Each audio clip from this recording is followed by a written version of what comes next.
ಆದ್ರೆ ಸಾಧನೆ ಅನ್ನೋದು ಯಾರಪ್ಪನ ಸ್ವತ್ತು ಅಲ್ಲ. ಪ್ರತಿಭೆ ಅನ್ನೋದು ಎಲ್ಲ ಕಂಬಗಳಲ್ಲಿ ಅಡಗಿರುವಂತಹ ನರಸಿಂಹನ್ ತರ. ಆತನನ್ನ ಒಲಿಸಿಕೊಳ್ಳೋದು ಮಾತ್ರ ನಮ್ಮ ಕಾಯಕ ಆಗಿರುತ್ತೆ. ಇದೇ ರೀತಿ ಅತ್ಯುನ್ನತವಾದಂತಹ ಪ್ರತಿಭೆ ನಮ್ಮ ಕಣ್ಣಿಗೆ ಬಿತ್ತು. ಅಂತಾರಾಷ್ಟ್ರೀಯ ಮಹಿಳಾ ದಿನಾಚರಣೆಯ ಪ್ರಯುಕ್ತ ಒಂದಷ್ಟು ಮಹಿಳಾ ಸಾಧಕಿಯರನ್ನ ಸಂದರ್ಶನ ಮಾಡಬೇಕು ಅಂತ ಹುಡುಕ್ತಿದ್ದ ನಮ್ಮ ತಂಡಕ್ಕೆ ಮೊದಲನೇದಾಗಿ ಕಣ್ಣಿಗೆ ಕಾಣಿಸಿದ್ದು ಚಿತ್ರದುರ್ಗದ ಒಂದು ಸಣ್ಣ ಹಳ್ಳಿಯ ಯುವತಿ. ಇದೀಗ ಮೈಸೂರಿನಲ್ಲಿ ನೆಲೆ ನಿಂತಿದ್ದಾಳೆ. ತನ್ನ ಬದುಕನ್ನ ತಾನೇ ಕಟ್ಟಿಕೊಂಡಿದ್ದಾಳೆ. 3 ವರ್ಷದ ಮಗುವಾಗಿದ್ದಾಗ ಬೆನ್ನು ಮೂಳೆ ಮುರಿತಕ್ಕೆ ಒಳಗಾಗಿ ತನ್ನ ಇಡೀ ದೇಹದಲ್ಲಿ ಅರ್ಧ ಭಾಗ ಕೆಲಸನೇ ಮಾಡೋದಿಲ್ಲ ಅನ್ನೋ ತರ ಆಗುತ್ತೆ. ವೀಲ್ ಚೇರ್ ಮೇಲೆ ಕೂತು ಕನಸು ಕಾಣೋಕೆ ಶುರು ಮಾಡ್ತಾಳೆ. ಸಾಧನೆ ಎಲ್ಲಿದ್ರೂ ಸಾಧ್ಯ, ಸವಾಲುಗಳನ್ನೇ ಸಾಧನೆಯ ಹಾದಿಯನ್ನಾಗಿಸಿಕೊಂಡವಳು ಪಲ್ಲವಿ ನಮ್ಮ ಇಂದಿನ ಈ ಕಾರ್ಯಕ್ರಮದ ಮುಖ್ಯ ಅತಿಥಿ ಹಾಗೂ ದೊಡ್ಡ ಸಾಧಕಿ. ಪ್ಯಾರಾ ಬ್ಯಾಡ್ಮಿಂಟನ್ ಪ್ಲೇಯರ್ ಆಗಿರುವಂತಹ ಪಲ್ಲವಿ ದೇಶ ವಿದೇಶಗಳಲ್ಲಿ ನಡೆದಂತಹ ಬ್ಯಾಡ್ಮಿಂಟನ್ ಸ್ಪರ್ಧೆಯಲ್ಲಿ ಭಾರತವನ್ನ ಪ್ರತಿನಿಧಿಸಿ ಹಲವಾರು ಪ್ರಶಸ್ತಿಗಳನ್ನ ತನ್ನ ಮುಡಿಗೇರಿಸಿಕೊಂಡಿದ್ದಾಳೆ. ಜೊತೆಗೆ ಒಲಿಂಪಿಕ್ಸ್ ನಲ್ಲಿ ಸಹ ಆಯ್ಕೆಯಾಗುವ ಎಲ್ಲ ಸಾಧ್ಯತೆಗಳನ್ನ ಹೊಂದಿರುವಂತಹ ಹುಡುಗಿ. ನಮ್ಮ ಸಾಧನೆಯ ಅಂಗಳದಲ್ಲಿ ಇದ್ದಾರೆ ಪಲ್ಲವಿ. ಬರಮಾಡ್ಕೊಳ್ಳೋಣ. Pallavi para badminton player. Hello, ನಾನು ನಿಮ್ಮ Aniketana. Welcome all of you to Aniketana coffee break. ನಮ್ಮ ಅನಿಕೇತನ ಕಾಫಿ ಬ್ರೇಕ್ ಇರೋದು ಸಾಧಕರ ಅಂಗಳಕ್ಕಾಗಿ, ಸಾಧನೆಯ ಶಿಖರಕ್ಕೇರಿದವ್ರನ್ನ ನಿಮ್ಮ ಮುಂದೆ ಕರೆತಂದು ಪರಿಚಯ ಮಾಡಿಸ್ಕೊಡೋದಕ್ಕಾಗಿ. ಇವತ್ತು ನಮ್ಮ ಚಾನೆಲ್ನ 2ನೇ ವಿಶೇಷ ಅತಿಥಿ ಜೊತೆಗೆ ಬಂದಿದ್ದೀವಿ. ಒಬ್ಬ ಮಹಿಳಾ ಸಾಧಕಿಯನ್ನ ನಿಮಗೆ ಪರಿಚಯಿಸ್ಬೇಕು ಅಂತ ಅನಿಸ್ತು. ನಾನು ಇವತ್ತು ನಿಮಗೆ ಪರಿಚಯ ಮಾಡಕ್ ಹೊರಟಿರೋದು ಅಂತಿಂತ ಸಾಧಕಿ ಅಲ್ಲ, ಕರ್ನಾಟಕದ ಕಿರೀಟ ಅಂತ ಹೇಳಿದ್ರು ತಪ್ಪಾಗೋದಿಲ್ಲ. ಅಪ್ರತಿಮ ಸಾಧಕಿ. ಈ ಸಾಧಕಿ ಬಗ್ಗೆ ಮಾತನಾಡ್ತೀವಿ. ಇನ್ನೇನು ಅವ್ರ ಮನೆ ಹತ್ರ ಇದ್ದೀವಿ, ಅಲ್ಲಿ ಹೋಗಿ ಅವ್ರನ್ನ ಮೀಟ್ ಮಾಡಿ ಹಾಗೆ ನಿಮಗೆ ಇಂಟ್ರೊಡ್ಯೂಸ್ ಮಾಡ್ಕೊಡ್ತೀನಿ. ಬನ್ನಿ. ಮೈಸೂರಲ್ಲಿದ್ದೀವಿ. ಮೈಸೂರಲ್ಲಿರೋ ಸಂಗಮ್ ಸರ್ಕಲ್ಗೆ ಬಂದಿದ್ದೀವಿ.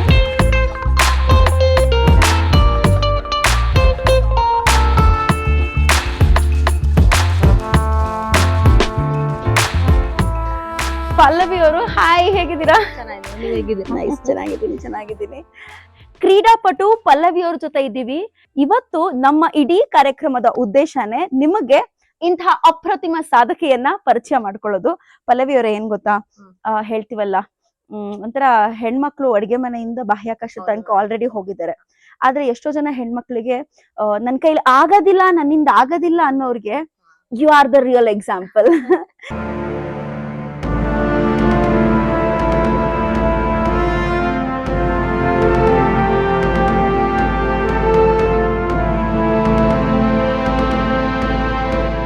ಹಲೋ, ಮತ್ತೊಮ್ಮೆ ಎಲ್ಲರಿಗೂ ಪ್ರೀತಿಯ ನಮಸ್ಕಾರ. ನಾನು ನಿಮ್ಮ ಅನಿಕೇತನ. ಸಾಧನೆಯ ಅಂಗಳದ ಗೆಳತಿಯ ಜೊತೆಗೆ ನಾನಿವತ್ತಿದ್ದೀನಿ. ಮೇಡಮ್ ನಮಸ್ತೆ. ನಮಸ್ತೆ. ಅಪರೂಪದ ಸಾಧಕಿ, ಪ್ಯಾರಾ ಬ್ಯಾಡ್ಮಿಂಟನ್ ಪ್ಲೇಯರ್. ದೇಶ ಮತ್ತು ವಿದೇಶಗಳಲ್ಲಿ ನಮ್ಮ ಕರ್ನಾಟಕದ ಹೆಮ್ಮೆಯ ಕನ್ನಡತಿ ಎಂದೆನಿಸಿಕೊಂಡವರು. ರಾಷ್ಟ್ರೀಯ ಅಂತಾರಾಷ್ಟ್ರೀಯ ಮಟ್ಟದ ಆಟಗಳಲ್ಲಿ ಅಂದ್ರೆ ಬ್ಯಾಡ್ಮಿಂಟನ್ ಸ್ಪರ್ಧೆಯಲ್ಲಿ, ಪ್ಯಾರಾ ಬ್ಯಾಡ್ಮಿಂಟನ್ ಅದರಲ್ಲೂ ವಿಶೇಷವಾಗಿ ವೀಲ್ ಚೇರ್ ಕ್ಯಾಟಗರಿಯಲ್ಲಿ ಉತ್ತುಂಗದ ಸ್ಥಾನಕ್ಕೇರಿ ಹಲವಾರು ಗೋಲ್ಡ್ ಮೆಡಲ್ಸ್ ಗಳನ್ನ ನಮ್ಮ ದೇಶಕ್ಕೆ ತಂದುಕೊಟ್ಟಿರುವಂತಹ ಹೆಮ್ಮೆ ಪಲ್ಲವಿ ಅವರದು. ಪಲ್ಲವಿ ಅವರೇ, ನಮಸ್ಕಾರ. Thank you so much ma'am. ಬೆಂಗಳೂರಿಂದ ಮೈಸೂರಿಗೆ ಬಂದು ನಮ್ಮನ್ನ ಗುರ್ತಿಸಿ ನೀವು ನಮ್ಮನ್ನೆಲ್ಲರಿಗೂ ತೋರಿಸ್ಬೇಕು ಅಂತ ಅನ್ಕೊಂಡಿದ್ದೀರಲ್ಲ, ಅದು ತುಂಬಾ ಖುಷಿ ಆಗ್ತಾ ಇದೆ. ನಿಮ್ಮ ಹುಟ್ಟು ಬೆಳವಣಿಗೆ ಈ ರೀತಿ ಆಗೋದಕ್ಕೆ ಕಾರಣ ಏನು? ಅನುಕಂಪದ ಅಲೆಯಲ್ಲೇ ಬದುಕ್ತಾ ಇರೋರಿಗೆ ಬದುಕು ಯಾವ ರೀತಿ ಪಾಠಗಳನ್ನ ಕಲಿಸಿದೆ? ಈ ರೀತಿ ಒಂದಷ್ಟು ಮಾತುಕತೆಗಳನ್ನ ಆಡ್ತಾ ಹೋಗೋಣ. ಪಲ್ಲವಿ ಅವರೇ, ಎಷ್ಟು ಗ್ರೇಟ್ ಅನಿಸ್ತಾ ಇದೆ ಅಂತಂದ್ರೆ, ನಮ್ಮ ಹೆಮ್ಮೆಯ ಭಾರತೀಯಳು ಬೇರೆ ದೇಶಕ್ಕೆ ಹೋಗಿ ನಮ್ಮ ದೇಶವನ್ನ ಪ್ರತಿನಿಧಿಸೋದು ಸುಲಭದ ಮಾತಲ್ಲ. ಈ ಮ್ಯಾಚ್ ಬಗ್ಗೆ ತಿಳಿಸ್ಕೊಡಿ, ಎಲ್ಲಿ ಹೋಗಿದ್ದು? ಮ್ಯಾಮ್, ಇದು ಫೆಬ್ರವರಿ 8 ಇಂದ 14 ವರೆಗೂ ವರ್ಲ್ಡ್ ಚಾಂಪಿಯನ್ಶಿಪ್ ಆಯ್ತು. ಎವ್ರಿ 2 years ಒಂದ್ಸಲ ಆಗುತ್ತೆ ವರ್ಲ್ಡ್ ಚಾಂಪಿಯನ್ಶಿಪ್. ಬೆಹರಿನ್ ಅಲ್ಲಿ ಆಯ್ತು. ಇದು ನನ್ನ ಫಸ್ಟ್ ವರ್ಲ್ಡ್ ಚಾಂಪಿಯನ್ಶಿಪ್. ಬೆಹರಿನ್ ಅಲ್ಲಿ ನಡೆದ ಟಾಪ್ 10 ಲಿಸ್ಟ್ ಅಲ್ಲಿ ನಾನು ಕ್ವಾಲಿಫೈ ಆಗಿದೆ. ಹೌದಾ? ವರ್ಲ್ಡ್ ಚಾಂಪಿಯನ್ ಎಲ್ಲಾ ಕಂಟ್ರೀಸ್ ಬರುತ್ತೆ. ಓಕೆ. ಸೊ ವರ್ಲ್ಡ್ ಚಾಂಪಿಯನ್ಶಿಪ್ ಗೆ ಪಲ್ಲವಿ ಅವರು ಮೊದಲ ಬಾರಿಗೆ ಆಯ್ಕೆ ಆಗಿರ್ತಾರೆ. ಅದರಲ್ಲೂ ಇಂತಹ ಹೆಮ್ಮೆಯ ಸಾಧನೆ ಅದರಲ್ಲಿ ಅಂತಂದ್ರೆ ತುಂಬಾ ದೊಡ್ಡ ವಿಷಯ. ಆದ್ರೆ ಈ ಎಲ್ಲಾ ಸಾಧನೆಗಳ ಮಾತು ಇವಾಗ, ಆದ್ರೆ ಈ ಸಾಧನೆಯ ಮೆಟ್ಲು ಹತ್ತೋದಕ್ಕಿಂತ ಮುಂಚೆ ಆ ಮೊದಲನೇ ಮೆಟ್ಲಲ್ಲಿ ಇದ್ರಲ್ಲ, ನಡೆದು ಬಂದ ದಾರಿನ ಒಂದ್ಸಲ ಹಿಂದೆ ತಿರುಗಿ ನೋಡೋದಾದ್ರೆ? ಅಂದ್ರೆ ನನ್ ಚಿತ್ರದುರ್ಗ ಡಿಸ್ಟಿಕ್ ಬರುತ್ತೆ, ಚಳ್ಳಕೆರೆ ತಾಲೂಕು. ಚಳ್ಳಕೆರೆಯಿಂದ ಒಂದು 20 ಕಿಲೋಮೀಟರ್ ನಮ್ದು ಚಿಕ್ಕದೊಂದು ಹಳ್ಳಿ. ನಮ್ದು ತೋಟದ ಮನೆ. ನಮ್ಮ ಅಪ್ಪಾಜಿ ಫಾರ್ಮರ್ ಆಗಿರ್ತಾರೆ. ನಮ್ಮ ಅಪ್ಪಾಜಿಗೆ 3 ಜನ ಮಕ್ಳು, ಅಣ್ಣ ಮತ್ತೆ ನಾನು 2ನೇ ಮಗಳು ಮತ್ತೆ ಚಿಕ್ಕ ಮಗಳು. ನಾನು ಹುಟ್ಟಿದಾಗ ನಾರ್ಮಲ್ಲೇ ಇರ್ತೀನಿ. ಅಂದ್ರೆ ಹುಟ್ಟಿದಾಗ ಅಂಗವೈಕಲ್ಯ ಆ ಥರ ಇಲ್ಲ ಏನು ಇಲ್ಲ ಸಮಸ್ಯೆ ಇಲ್ಲ? Normal okay. ನಾರ್ಮಲ್ ಇರ್ತೀನಿ. ನಂಗೆ 3 ವರ್ಷ ಇದ್ದಾಗ ನಮ್ಮ ಅಪ್ಪಾಜಿ ಏನೋ ಟ್ರ್ಯಾಕ್ಟರ್ ಕೆಲಸ ಮಾಡ್ತಾ ಇರ್ಬೇಕಾರೆ ಅಲ್ಲಿ ಆಟ ಆಡಕ್ಕೆ ಹೋಗ್ಬಿಟ್ಟು ಟ್ರ್ಯಾಕ್ಟರ್ ಕೆಳಗಡೆ ಬಿದ್ದು ನಂಗೆ ಸ್ಪೈನಲ್ ಕಾರ್ಡ್ ಇಂಜುರಿ ಆಗಿದ್ದು. ಓಕೆ. ಹಾ. 3 ವರ್ಷ 3 ಇದ್ದಾಗ ವರ್ಷ. ಸ್ಪೈನಲ್ ಕಾರ್ಡ್ ಇಂಜುರಿ ಅಂದ್ರೆ ಟ್ರ್ಯಾಕ್ಟರ್ಗೆ ಸಿಕ್ಕಾಕೊಂಡು ಹೌದು ಆಕ್ಸಿಡೆಂಟ್ ಹೌದು ಆಗಿತ್ತು. ಮ್ಯಾಮ್, ಹೌದು. ಸೊ ಡಾಕ್ಟರ್ ಎಲ್ಲ ಏನ್ ಹೇಳ್ತಾರೆ ಆಗ? ಅಂದ್ರೆ ಅದು 1996 ಅಲ್ಲಿ ನಂಗೆ ಈ ತರ ಆಗಿದ್ದು. ಅವಾಗ ಸ್ಪೈನಲ್ ಕಾರ್ಡ್ ಇಂಜುರಿ ಅಂದ್ರೇನೆ ಯಾರಿಗೂ ಗೊತ್ತಿಲ್ಲ. ಪೋಲಿಯೋ ಗೊತ್ತು, ಬೈ ಬರ್ತ್ ಆಗುತ್ತೆ ಪೋಲಿಯೋ. ಊರ್ ಕಡೆ ಊರ್ ಕಡೆ ಇದ್ದಿದ್ದು, ತುಂಬಾ ಹಳ್ಳಿ ಆಗಿರೋದ್ರಿಂದ ಡಾಕ್ಟರ್ ಸ್ಪೈನಲ್ ಕಾರ್ಡ್ ಇಂಜುರಿ ಅಂತ ಹೇಳಿದಾಗ ಇವ್ರಿಗೆ ಅರ್ಥನೇ ಆಗಿಲ್ಲ ಫಸ್ಟ್ ಆಫ್ ಆಲ್. ಅಂದ್ರೆ ನಮ್ಗೆ ಬ್ರೈನ್ ಇಂದ ನರ್ವ್ಸ್ ಬಂದಿರುತ್ತಲ್ಲ, ಆ ನರ್ವ್ ನನ್ಗೆ ಅಂದ್ರೆ ಒಂಚೂರು ಬ್ಲಡ್ ಬಂದಿಲ್ಲ ನಂಗೆ ಅದು ಆಕ್ಸಿಡೆಂಟ್ ಆದಾಗ. ಜಸ್ಟ್ ಈ ತರ ಪ್ರೆಸ್ ಆಗಿರೋದಷ್ಟೇ, ನರ್ವ್ ಕಂಪ್ರೆಸ್ ಆಗಿರೋದು. Spinal cord. ಸೊ ಅದೆಲ್ಲ ಎಕ್ಸ್ಪ್ಲೈನ್ ಮಾಡಿದ್ಮೇಲೆ ಅವ್ರಿಗೆ ಅರ್ಥ ಆದ್ಮೇಲೆ ಅಂದ್ರೆ ಅವ್ರು ತುಂಬಾ ಶಾಕ್ ಅಲ್ಲಿದ್ದಾರೆ. ಯಾರನ್ನು ನೋಡಿಲ್ಲ, ಅವರು ಮುಂಚೆನೂ ನೋಡಿಲ್ಲ. ಸಡನ್ ಆಗಿ ಅವ್ರ ಮಗಳಿಗೆ ಈ ತರ ಆಯ್ತು ಅಂದ್ರೆ, ಮತ್ತೆ ಡಾಕ್ಟರ್ ಏನ್ ಹೇಳಿದ್ರೆ ಬಿಲೋ ವೇಸ್ಟ್, ಇಲ್ಲಿ ನನಗೆ ಎಲ್ಲಿ ಕಂಪ್ರೆಸ್ ಆಗಿದೆಯೋ ಅಲ್ಲಿಂದ ಕೆಳಗಡೆ ನಂಗೆ ಏನು ಗೊತ್ತಾಗಲ್ಲ. ಸೊ ಈಗ ಕಂಪ್ರೆಸ್ ಆಗಿರೋದು ಈ ಪಾರ್ಟ್ T6 ಲೆವೆಲ್ ಅಂತ, ಅದ್ರಲ್ಲೂ ಲೆವೆಲ್ಸ್ ಇರುತ್ತೆ ಸ್ಪೈನಲ್ ಕಾರ್ಡ್. T6, T5 ಈ ತರ. ನಂಗೆ T6 ಅಂದ್ರೆ ಇಲ್ಲಿ ಹಿಂದ್ಗಡೆ ಇಲ್ಲಿ ಪೆಟ್ಟಾಗಿರೋದು, ಇಲ್ಲಿಂದ ಕೆಳಗೆ ನನ್ಗೆ ಏನು ಸ್ವಾಧೀನ ಇರೋದಿಲ್ಲ. ಮತ್ತೆ ಆ ಅಂಗ ಗ್ರೋತ್ ಕೂಡ ಆಗಲ್ತಿಲ್ಲ ಅಂತ ಹೇಳಿ. ಫಿಸಿಯೋಥೆರಪಿ ಫಿಸಿಯೋಥೆರಪಿ ಮಾಡಿರೋದ್ರಿಂದ ಇಷ್ಟು ಗ್ರೋತ್ ಆಗಿದೆ ನಂಗೆ. ಇಲ್ಲ ಅದನ್ನು ಬಿಟ್ಟಿದ್ರೆ ಅಂದ್ರೆ ಇನ್ನೂ ಗ್ರೋತ್ ಆಗೋದೇ ಇಲ್ಲ ನಮ್ಗೆ. ಈ ಸ್ಪೈನಲ್ ಕಾರ್ಡ್ ಬಗ್ಗೆ ಹೇಳ್ತಾ ಇದ್ರಿ ನೀವೇ, ಎಷ್ಟೊಂದ್ ಜನಕ್ಕೆ ಅದ್ರ ಬಗ್ಗೆ ಎಜುಕೇಶನ್ ಇಲ್ಲ ಅಂತ ಅನ್ಬಿಟ್ಟು. ಈ ತರ ಆದಾಗ ಯಾವ ತರದ್ದು ಟ್ರೀಟ್ಮೆಂಟ್ ಹೋಗ್ಬೇಕು ಇಮಿಡಿಯೇಟ್ ಆಗಿ ಅಂತ ದಯವಿಟ್ಟು ಒಂದ್ಸಲ ತಿಳಿಸ್ಕೊಟ್ಬಿಡಿ. ಸ್ಪೈನಲ್ ಕಾರ್ಡ್ ಇಂಜುರಿ ಆದ ತಕ್ಷಣ ಫಸ್ಟ್ ಅದು ಇಗ್ನೋರ್ ಮಾಡಬೇಡಿ. ಫಸ್ಟ್ ಅಂದ್ರೆ ಒಬ್ಬೊಬ್ರಿಗೆ ಯಾವ ತರ ಆಗುತ್ತಂದ್ರೆ, ಅದು ಪೆಟ್ಟಾದ ತಕ್ಷಣ ರಿಯಾಕ್ಷನ್ ಇರಲ್ಲ. ಏನೋ ನೋವಾಗ್ತಿದೆ, ನಮ್ಗೇನೋ ಆಗಿದೆ ಅಂತ ತುಂಬಾ ಜನ ನೆಗ್ಲೆಕ್ಟ್ ಮಾಡಿರೋರು ಇದ್ದಾರೆ. ಕಂಪ್ಲೀಟ್ ಸೆನ್ಸೇಷನ್ ಹೋದ್ಮೇಲೆ ಹಾಸ್ಪಿಟಲ್ಗೆ ಹೋಗಿರೋರು ಇದ್ದಾರೆ. ಇನ್ ಕೇಸ್ ಏನೋ ಆಕ್ಸಿಡೆಂಟ್ ಆಯ್ತು ಅಂದ್ರೆ ನೀವು ಕುತ್ಕೋಬಾರ್ದು, ನಿಂತ್ಕೋಬಾರ್ದು. ಎಸ್ಪೆಷಲಿ ನಿಂತ್ಕೋಬಾರ್ದು. ಆಕ್ಸಿಡೆಂಟ್ ಆದಾಗ ನೀವು ನಿಮ್ ಸ್ಪೈನ್ ಸ್ಟ್ರೈಟ್ ಆಗೇ ಮಲಗಿಸ್ಬಿಟ್ಟು ಅದೇ ತರ ಹಾಸ್ಪಿಟಲ್ಗೆ ಕರ್ಕೊಂಡು ಹೋಗ್ಬೇಕು. ಯಾರೇ ವಿಡಿಯೋ ನೋಡ್ತಿದ್ರು, ಇನ್ ಕೇಸ್ ಯಾರಿಗಾದ್ರೂ ಆಕ್ಸಿಡೆಂಟ್ ಆಯ್ತು, ನಮ್ಗೆ ಬ್ಯಾಕ್ ಏನೋ ಪೇಯ್ನ್ ಆಗ್ತಿದೆ ಅಂದ್ರೆ ದಯವಿಟ್ಟು ಅವ್ರನ್ನ ನಿಲ್ಸೋದಾಗ್ಲಿ ಕೂರ್ಸೋದಾಗ್ಲಿ ಮಾಡ್ಬೇಡಿ. ಅವ್ರನ್ನ ಸ್ಟ್ರೆಚರ್ ಅಲ್ಲಿನ ಹಾಸ್ಪಿಟಲ್ ಕರ್ಕೊಂಡೋಗಿ ಇಮಿಡಿಯೇಟ್ ಆಗಿ ಅಡ್ಮಿಟ್ ಮಾಡಿ. ಓಕೆ. ಈ ತರ ಆ ಹುಡುಗಿ 3 ವರ್ಷದ ಹುಡುಗಿ ಸ್ಪೈನಲ್ ಕಾರ್ಡ್ ಇಂಜುರಿ ಆಗಿ ಮನೇಲಿ ಇರ್ತಾಳೆ.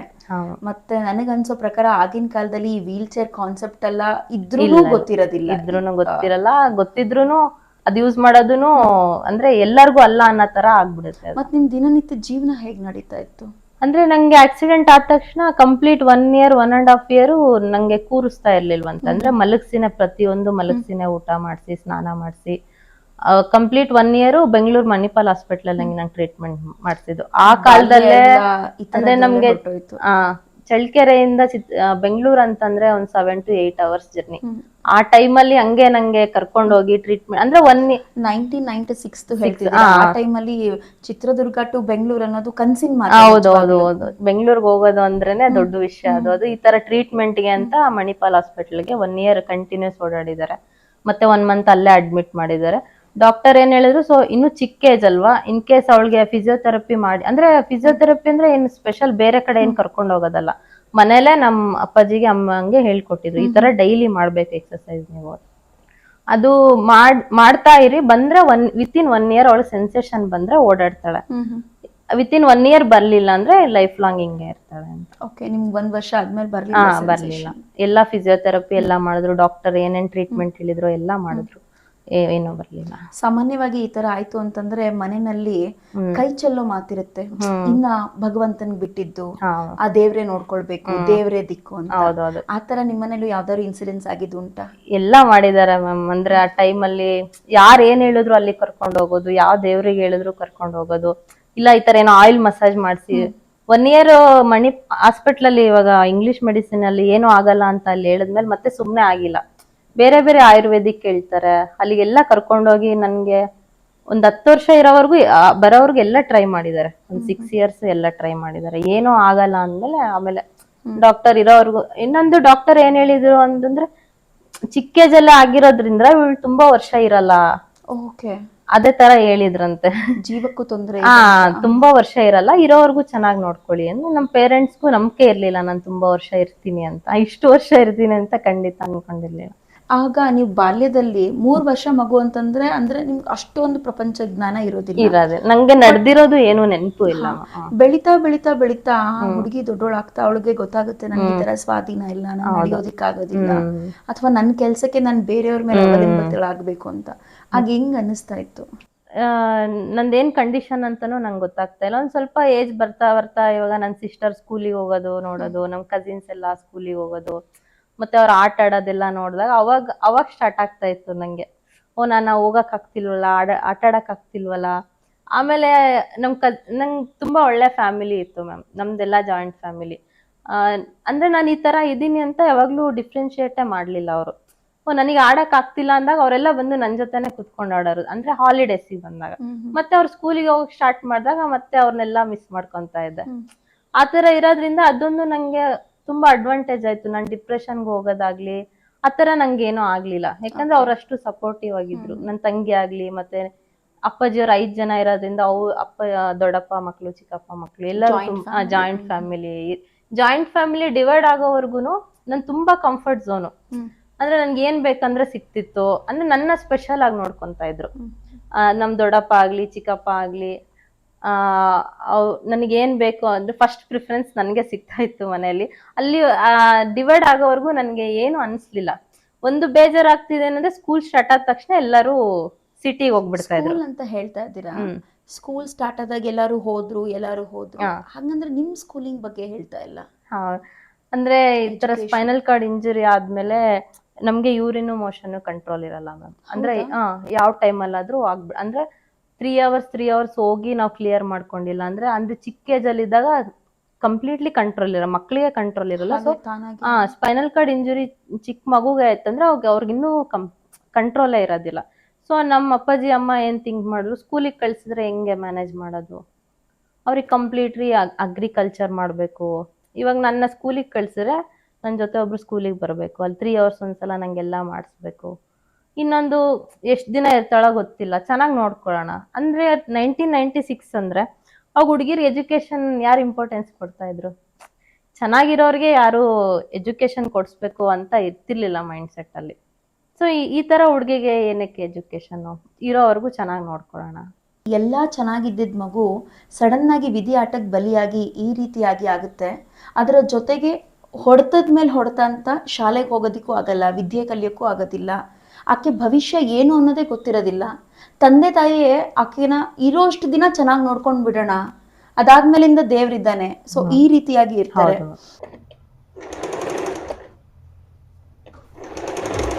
ಪಲ್ಲವಿ ಅವರೇ, ನಾನು ಏನಾದ್ರು ದಾರಿ ತಪ್ಪು ಬಂದಿದ್ದೀನ ಅಂತ? ಇಲ್ಲ, ನಾನು ಅಂತಾರಾಷ್ಟ್ರೀಯ ಕ್ರೀಡಾಪಟು ಜೊತೆ ಮಾತಾಡಕ್ ಬಂದಿರೋದು. ಬಟ್ ಇಷ್ಟು ಚೆನ್ನಾಗಿ ಟೈಲರಿಂಗ್ ಮಾಡ್ತಾ ಇದ್ದೀರಾ. ಆಮೇಲೆ ಟೈಲರಿಂಗ್ ಅಂದ್ರೆ ಒಂದು ಆಶ್ಚರ್ಯ ಕೂಡ ಇರುತ್ತೆ, ಕಾಲಲ್ಲಲ್ವಾ ತುಳಿಯೋದು, ಹೆಂಗ್ ಸಾಧ್ಯ? ವೀಲ್ ಚೇರ್ ಮೇಲೆ ಕೂತಿದ್ದಾರೆ ಮೊದಲನೇದಾಗಿ, ಟೈಲರಿಂಗ್ ಮಾಡೋದು ಹೇಗ್ ಸಾಧ್ಯ ಅಂತ?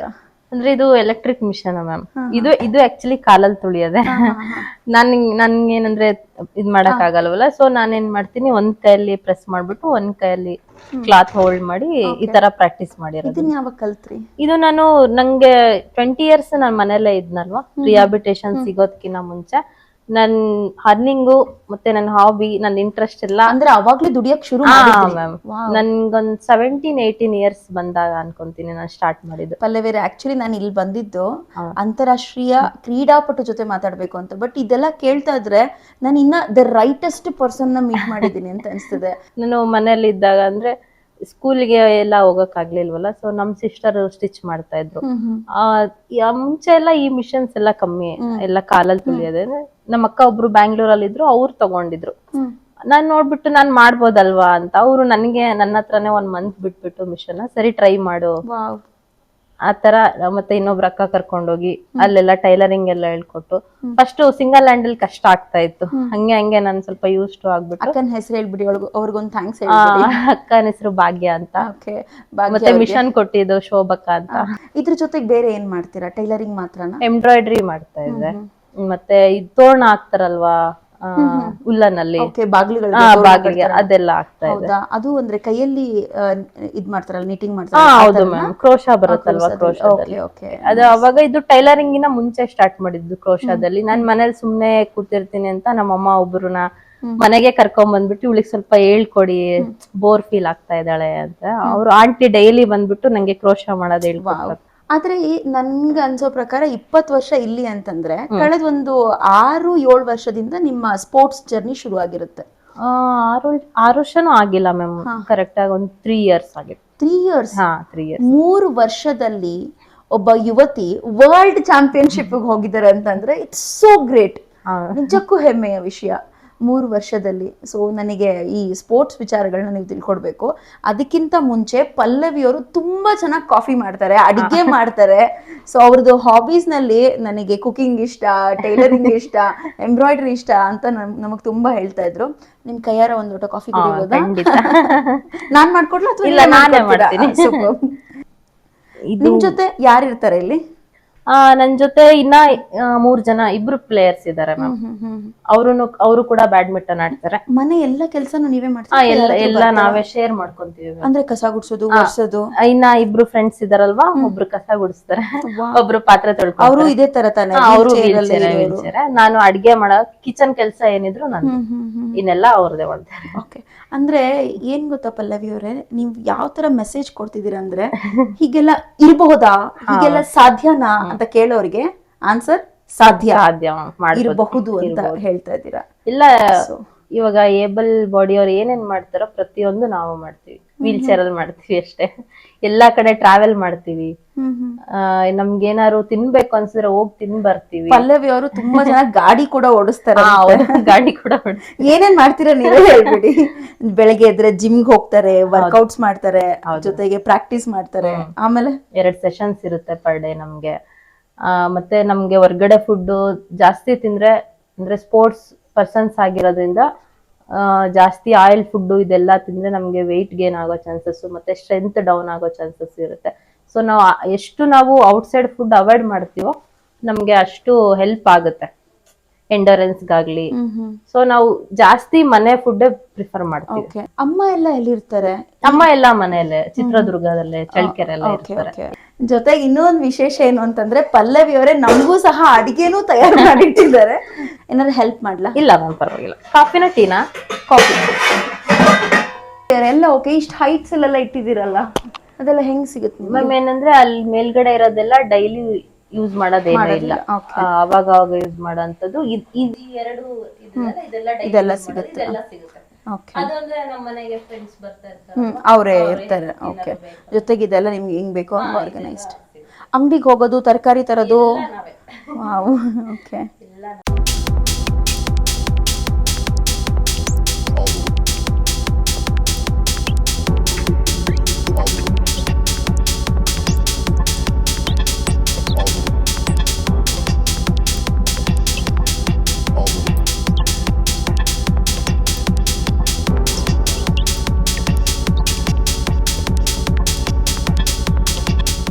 Thank you so much.